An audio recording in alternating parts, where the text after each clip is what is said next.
શાંતિકરણ જગભરણ માણી ગણન ઘેણા ભવ ગાઢ એ દીધન નમી આદિ નારાયણી વિશ્વ રૂપ વૈરાગ. સર્વે દર્શક મિત્રોને જય માતાજી. આ વીઆર મીડિયા તમારા સમક્ષ કામ કરી રહ્યું છે. ગામડાની સંસ્કૃતિ મળવા જેવા માણસાનગર અનેક વિડીયો તમારા સમક્ષ લઈને આવ્યા છીએ.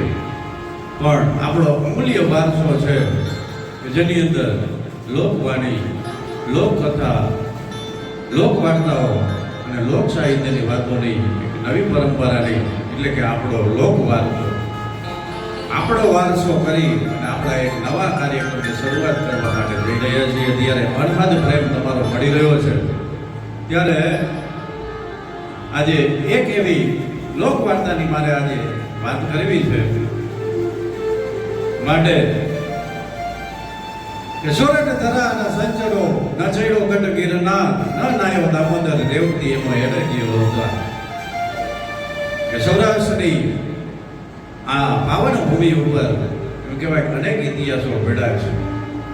કે સમર્થ કવિ દુલાભાઈ કાક અને ઝવેરચંદ મેઘાણી જેવા સમર્થ કવિઓએ એમ કહેવાય પોતાના દ્વારા આલેખાયેલા જે લોકકથાના વારસાને સાચવવા માટેના અનેક કલાકારો પ્રયત્નો કરે છે. પણ ફૂલની તો ફૂલની પાકડી રૂપે આ વીઆર મીડિયા પણ તમારા સમક્ષ કંઈક નવીન વાતો લઈ અને આવવા માટેની તૈયારી કરી રહ્યું છે. ત્યારે એવી જ લોકવાર્તા એટલે કે રાખેગા અને રાણક દેવી, સતી રાણક દેવીનો ઇતિહાસની મારે આજે વાત કરવી છે.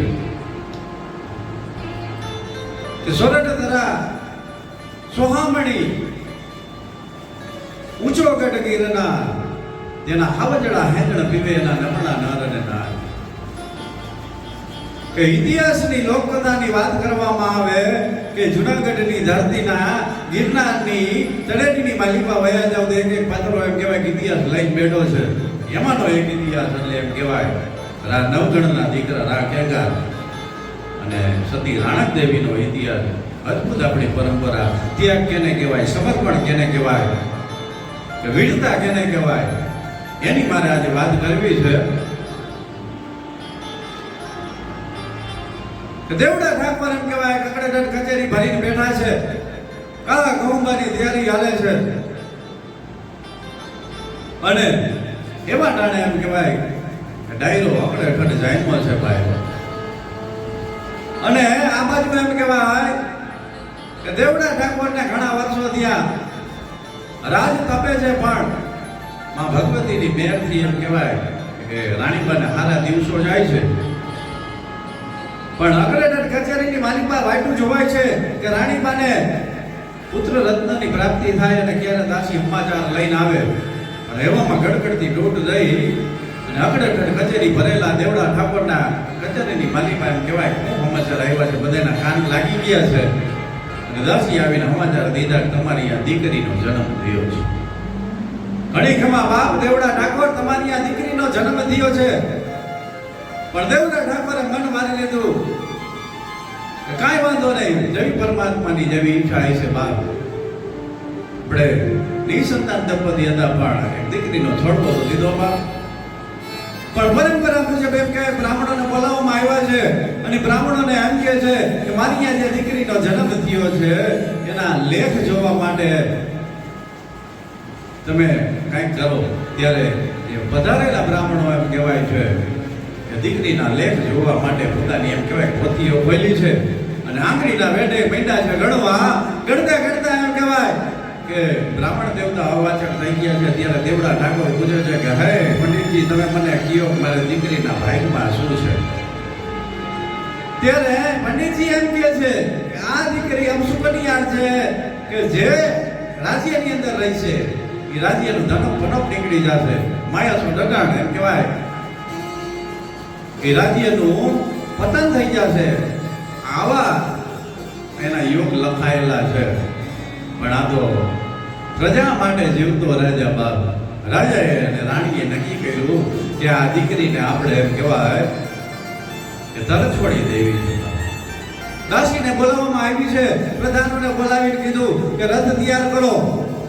દાસીને કીધું કે લાકડાની પેટીની અંદર આ બાળકીને મૂકી દો અને એક માતરડી બાંધી દો. માતરડીની અંદર લખી નાખો કે દેવડા ઠાકોરની દીકરી રાજપૂતની દીકરીને અમે આ કારણે તરછોડવામાં આવી છે. ટૂંકમાં વાત કરું તો એ દાસી જાય અને જંગલની અંદર જ્યારે છોડવામાં આવે છે, હરદાસીને એક વિચાર આવે છે કે જંગલની અંદર તો હિંસક પ્રાણીઓ હોય છે, આ દીકરી સજીવન રહી છે કે કેમ? એટલે જે જંગલનો રસ્તો હતો અહીંયા દીકરીને છોડી દીધી છે અને દીકરીને છોડી અને ગોરગોરસ જેવા આંગણે એમ કહેવાય દાસી રોવે છે અને ત્યાંથી મૂકી અને દાસી રવાના થઈ ગઈ. પણ આ બાજુ એમ કહેવાય કે પ્રજાપતિનું ખરડું હળમત કુંભાર અને કુંભારને એમ કહેવાય કે પોતાનું ગધેડું લઈ અને માટી લેવા માટે, પોતાના માટીના વાસણો બનાવવા માટે માટીની શોધ કરતા કરતા જંગલના રસ્તે આવે છે. માટી લઈ લીધા પછી વળતા વખતે પોતાના ગધેડા ઉપર લકડું રાખેલું છે. ધીમે ધીમે પરમાત્માનું ભજન કરતા કરતા એમ કહેવાય કે હળમત કુંભાર અને કુંભારને એમ કહે છે કે મને કાંઈક અહીંયા કોઈક બાળક રડે છે, એનો અવાજ આવે. ધીમે ધીમે એ બાજુ અવાજ આવતો હતો. એ બાજુ મને દંપતી એમ કહેવાય કે ડગ દીધા જઈને જોવે 7-8 દિવસની જે દીકરીને છોડવામાં આવેલી છે એ દીકરીને જઈને પોતાના હાથમાં લઈ લીધી છે કે વાહ નારાયણ, તારી એ લીલા અપરંપાર છે. અમે પણ બાળક જન્મતા હતા, ભલે મારા ઉદરે તે મને બાળક ન દીધું. ટૂંકમાં વાત કરું તો હળમત કુંભાર અને કુંભાર પોતાના ઘરે એમ કહેવાય કે બાળકીને લઈ આવે છે અને ધીમે ધીમે એમ કહેવાય કે એનું જતન કરે છે. પણ રાતે ન વધે એટલી દિવસે વધે, દિવસે વધે એટલી રાતે વધે. બાપ એ દીકરી એમ કહેવાય 15-16 વર્ષની થઈ ગઈ અને એવો કપરો કાળ આવ્યો કે જેની અંદર વરસાદ એમ કહેવાય કે ટીપું પડતું નથી અને એવા સમયે દુષ્કાળ ગુજારવા માટે થઈ અને એ કુંભાર દંપતી એમ કહેવાય કે મજેવડીના ઝાપાની અંદર રહેવાના માટે આવે છે. જુનાગઢની બાજુમાં આવેલું મજેવડી આજે પણ આપણે જોઈ શકીએ છીએ કે જેની બાજુમાં એમ કહેવાય કે કુંભાર દંપતી ભગવાનનું ભજન કરતા કરતા 15-16 વર્ષની દીકરી અને પોતાના એમ કહેવાય વાસણો બનાવી અને જુનાગઢના બજારની અંદર વેચવા માટે જાય છે. પણ એક દિવસ ઘટના એવી બને છે કે પાટણના રાજા સિદ્ધરાજ જયસિંહના બારોટો એમ કહેવાય કે સોમનાથ દાદાને કૌમ ત્રંબક એમ બીજા મહે સુગંધનમ પુષ્ટિવર્ધનમ ગુરુવારુમેવ વંદના મૃત્યોર મોક્ષી અમામ નિદામ. એ ભગવાન ઘોડિયાનાથના દર્શન કરવા માટે આવે છે. ગરવા ગિરનારને એમ કહેવાય પરિક્રમા કરી લીધા પછી જુનાગઢની અંદર એમ કહે છે કે અમારે ક્યાંક આશરો જોઈએ છે. ત્યારે એક સમય એવો હતો કે જ્યારે કોઈ ગામની અંદર રહેવા માટે એમ કહેવાય કે ધર્મશાળા ન હોય, ઉતારાની વ્યવસ્થા ન હોય, ત્યારે આ પરિવાર જે પ્રજાપતિ સમાજની ઉજળી પરંપરાઓ રહી છે કે મહેમાનોને માની અમે દલ ભરી દીધા નહીં, પછી મેળી નહીં મહાણી તો હાચું ફરકીઓ ભણે, આવી પરંપરા એ સમયની અંદર હાલતી હતી. અને ટૂંકમાં બારોટો એમ કહેવાય એની કુંભારના મહેમાન થાય છે, રાત વસો કરે છે. પણ આ તો રૂપનું આવરણ 17 વર્ષની દીકરી એમ કહેવાય રાણાગઢ પર એમની નજર ગઈ અને બારોટોએ હળમત કુંભારને વાત કરી કે આ દીકરી કોણ છે? ત્યારે હળમત કુંભારે આખી ઘટનાની વાત કરી કે આ દીકરી રહી એ રજપૂત જ્ઞાતિમાંથી આવી રીતે તરછોડાયેલી છે અને અમે એમના પાલક પિતા બન્યા છે. ટૂંકમાં વાત કરું તો બારોટોએ એમ કીધું કે પાટણના મહારાજા સિદ્ધરાજ જયસિંહના તેજ તપે છે બાપ, ને એનું નાળિયેર અને રૂપિયો તમે સ્વીકારી લ્યો. પણ હળમત કુંભારને એમ કહેવાય આનંદનો પાર ન રહ્યો કે આજે આનંદ આજ ઉસરંગ આજ નેનો માને સખી મારે આંગણે આજ કંચન વરહે મેં. કે સિદ્ધરાજ જયસિંહ જેવા આ ઠેકાણામાંથી જો નાળિયેર આવતું હોય તો મારે ના પાડવાની ન હોય બાપ. પણ ધીમે ધીમે વાત એમ કહેવાય કે આખી મજેવડીમાંથી થતા થતા જુનાગઢની માલિકા પ્રસરી ગઈ કે હળમત કુંભારના ઘરે જે દીકરી 15-16 વર્ષની છે એ પ્રજાપતિની દીકરી નથી, પણ ની તો રજપૂતની દીકરી છે બાપ. અને આ વાત જ્યારે એમ કહેવાય રા ખેંગારને ખબર પડે છે કે રા ખેંગાર આવી અને દીકરીને પૂછે છે કે તારું જે આ પાટણથી જે નારિયેળ આપ્યું છે શું તને ખબર છે?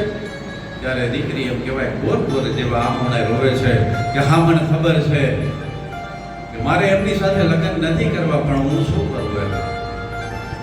ટૂંકમાં હીરા ખેંગાર એ રાણક દેવીને એમ કહે છે તો મારી સાથે લગ્ન કરવા માટે તૈયાર છો? ત્યારે એમ કીધું હતું કે હા હું તૈયાર છું. ટૂંકમાં વાત કરું તો એ બે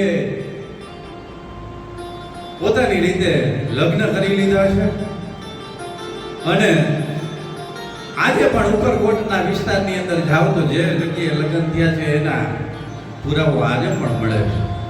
પણ આ લગ્ન થઈ ગયા અને આ વાતના સમાચાર જેથી એમ કહેવાય પાટણપતિ ચિત્રા જયસિંહને ખબર પડે છે કે તમારું જે જગ્યાએ રૂપિયો ને નાળિયેર ગયું હતું એ જગ્યાએ તો એમ કહેવાય કે રા ખેંગારે લગ્ન કરી લીધા છે.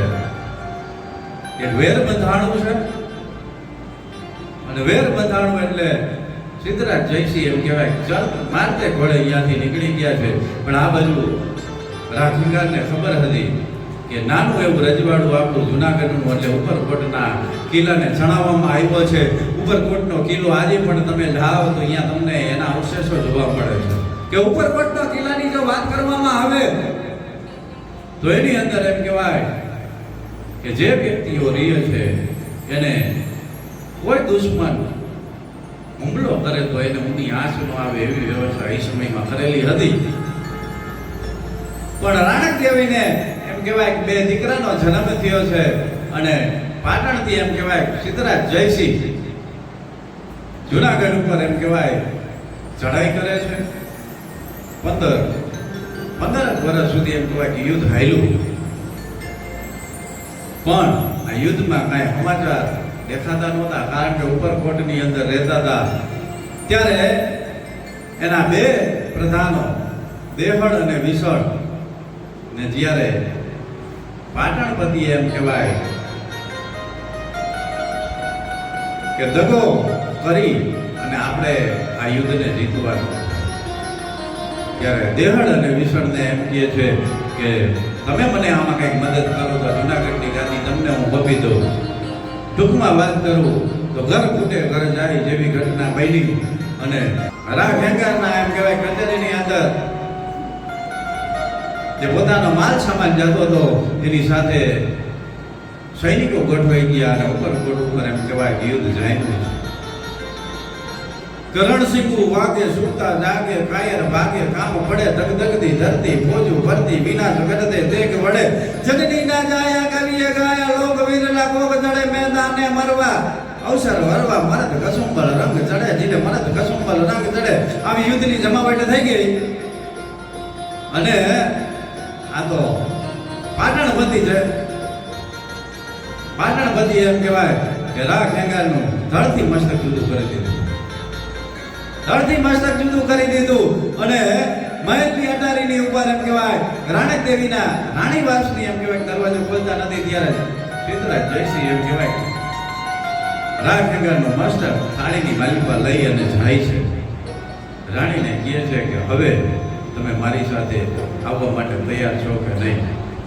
ત્યારે આ તો સતી નારી પર સત ધીમે ધીમે વધવા લાગ્યું અને બાવડા ચાલીને એમ કહેવાય પોતાના રથની માલિપા બેહારવા માટેના પ્રયત્નો કરે છે અને રાણક દેવી એમ કહેવાય લાંબા હાથ કરીને ગિરનાર હમુ એમ કહેવાય કે અવાજ કર્યો તો કે હાય ગરવા ગિરનાર બાપ, આજ મારા જીવતરની માલિપાની આમ કહેવાય કે રાજા તો વયા ગયા છે પણ તું કાં અડીખમ ઊભો છો અને એમ કહેવાય ધણે નાની બોલતી એ ગિરનારના પાણા મૈડાતા પડવા. અને આજે પણ તમે જાઓ તો એ મોટી મોટી શિલાઓ જે પછી કોઈ એમ કીધું કે રાણીબા તો ગરવો ગિરનાર ભાંગી ભૂકો બોલી જશે ત્યારે લાંબો હાથ કરીને ગરવા ગિરનારને રોકવામાં આવ્યો તો આજે પણ ગિરનારની અંદર જે મોટી મોટી શિલાઓ તમને મને એમ લાગે કે હમણાં પડી જશે, આ કેવી રીતે રોકાણી હશે. અને ધીમે ધીમે ત્યાંથી એમ કહેવાય કે રથ રવાના થયો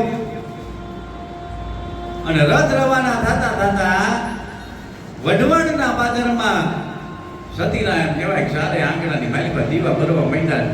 સત એમ કહેવાય બરાબર ચડી ગયું છે રાણક દેવીને અને પોતાના પતિનું મસ્તક ખોળામાં લઈ અને સિદ્ધરાજ જયસિંહને એમ કીધું હતું કે તારો સર્વ વિનાશ થઈ જશે, તારું કોઈ વંશ વેલો આગળ વધશે નહીં.